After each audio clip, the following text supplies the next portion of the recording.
निवडणुकीत राष्ट्रवादी काँग्रेस शरदचंद्र पवार पक्ष नव्या चेहऱ्यांना संधी देणार आहे।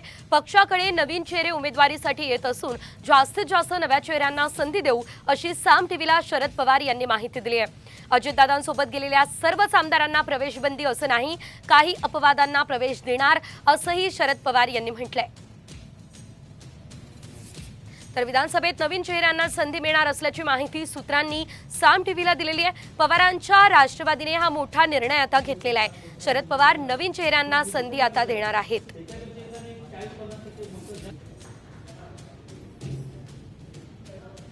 सूत्रांकडून खरं तर साम टीव्हीला ही मोठी माहिती मिळालेली आहे। काही अपवादांना प्रवेश दिला जाणार आहे, तर अजितदादांसोबत गेलेल्या सर्वच आमदारांना प्रवेश बंदी आहे असं नाही आहे, मात्र काही अपवादांना प्रवेश दिला जाणार। मात्र जास्तीत जास्त संख्या ही नवीन चेहऱ्यांची असेल असं देखील यावेळेस शरद पवार म्हणाले।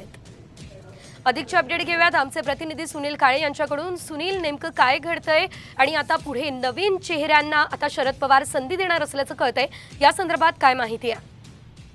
आपण बघतो की शरद पवार सध्या ऍक्टिव्ह मोडवर गेलेले आहेत आणि सातत्यानं वेगवेगळ्या बैठका घेत आहेत। आज दिवसभर ते राष्ट्रवादीच्या बेलर पियरचं जे कार्यालय आहे त्या ठिकाणी बसून होते आणि त्या ठिकाणी बोलताना त्यांनी साम टीव्हीशी बोलताना ही प्रतिक्रिया दिलेली आहे की जास्तीत जास्त नवीन चेहरे जे आहेत त्यांना संधी दिली जाईल, जेणेकरून आता अजितदादा गट बाजूला झालेला आहे आणि त्यानंतर जे वारंवार आमदार म्हणून निवडून आले होते तर नवीन जे चेहरे असतील त्यांना विधानसभेला तिकीट दिलं जाईल, जेणेकरून राष्ट्रवादी पक्षाला ज्या पद्धतीने लोकसभेमध्ये यश मिळालंय त्यामुळे त्यांच्याकडे इच्छुकांची संख्या वाढलेली आहे आणि अशा परिस्थितीमध्ये जास्तीत जास्त जे लोक आहेत ते नवीन चेहरे असतील। आणि दुसरी महत्वाची गोष्ट की ज्या अजितदादांबरोबर गेलेले जे आमदार आहेत त्यातले अनेक जण त्यांच्या संपर्कात आहे असं त्यांचं म्हणणं आहे, पण त्याचबरोबर सरसकट त्यांना जी आहे प्रवेश दिला जाणार नाही। काही जे अपवादात्मक आमदार आहेत त्यांना या ठिकाणी धन्यवाद दिलेल्या सर्व अपडेटसाठी।